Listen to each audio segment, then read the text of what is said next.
Cinema நேயர்களுக்கு அன்பு வணக்கம். வெல்கம் டு எம்டி திரை. இந்த ஷோல புருஷோத்தமுடு அப்படிங்கிற தெலுங்கு திரைப்படத்தினுடைய ரிவ்யூ தான் நம்ம பார்க்க போறோம். இந்த படம் தமிழ் டப்பிங்கோட யூடியூப்ல அவைலபிளா இருக்கு. இந்த படத்துல ராஜ் தருண் தான் லீட் கேரக்டர் பண்ணியிருக்காரு. ஒரு பணக்கார பையன் 100 நாட்கள் எளிமையான ஒரு வாழ்க்கை வாழ்ந்தா சோ அவன் வந்து ஒரு கம்பெனியோட சிஇஓ ஆகலாம் அப்படிங்கிற ஒரு சேலஞ்சிங்கோட தான் அந்த படத்தினுடைய கதை தொடங்குது.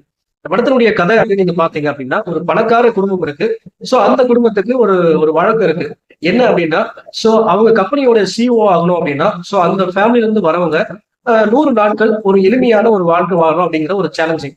இந்த சேலஞ்சிங் ஹீரோவுடைய அப்பா இருக்கார் இல்லையா, அவருடைய அண்ணனுக்கு முதல் கிடைக்கும். சோ அவர் ஒரு எளிமையான ஒரு வாழ்க்கை வாழணும் அப்படின்ற மாதிரி போவாரு. போனவர் திரும்பி வரவே மாட்டாரு. சோ அது அடுத்த ஆப்ஷன் வந்து பாத்தீங்கன்னா ஹீரோவுடைய அப்பாவுக்கு கிடைக்கும். சோ அந்த சேலஞ்சில் அவர் ஜெயிச்சு சிஇஓ ஆவாரு. சோ அதற்கு பிறகு நம்முடைய ஹீரோவுக்கு அந்த வாய்ப்பு கிடைக்கும். சோ அந்த சேலஞ்சை ஹீரோ ஏத்துக்கிட்டு தன்னுடைய ஐடென்டிட்டி எல்லாத்தையும் மறைச்சு ஹீரோயினுடைய ஒரு பூந்தோட்டத்துல ஒரு எளிமையான ஒரு வாழ்க்கையை தொடங்குறாரு. சோ அங்க என்னென்ன மாதிரியான மாற்றங்களை கொண்டு வராரு, அந்த ஊர் மக்களுடைய வாழ்க்கையில என்னென்ன மாதிரியான மாற்றங்களை கொண்டு வராரு, குறிப்பா அந்த விவசாயிகளுடைய வாழ்க்கையில என்னென்ன மாதிரியான மாற்றத்தை கொண்டு வராரு, டுவர்ட்ஸ் எண்ட் தன்னுடைய சேலஞ்சிங்ல ஜெயிச்சாரா இல்லையா, அண்ட் என்ன ஆச்சு அப்படிங்கிறதா இந்த படத்தினுடைய விதிக்கதை.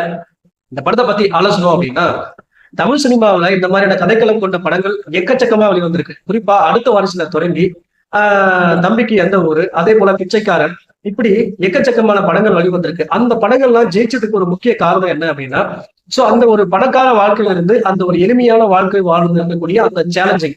சோ அந்த சேலஞ்சை பில்ட் பண்ண விதம் ரொம்ப நேச்சுரலா கொடுத்துருப்பாங்க. அதே மாதிரி எமோஷனல் கனெக்ட் அப்படிங்கிறது ரொம்ப நல்லா இருக்கும். ஆனா இந்த படத்துல நீங்க பாத்தீங்க அப்படின்னா, அந்த சேலஞ்சிங் லைஃப் இருக்கு இல்லையா, ஒரு எளிமையான லைஃப், அதை வந்து ரொம்ப ஆர்டிபிஷியலா வந்து ஜெனரேட் பண்ணிருப்பாங்க.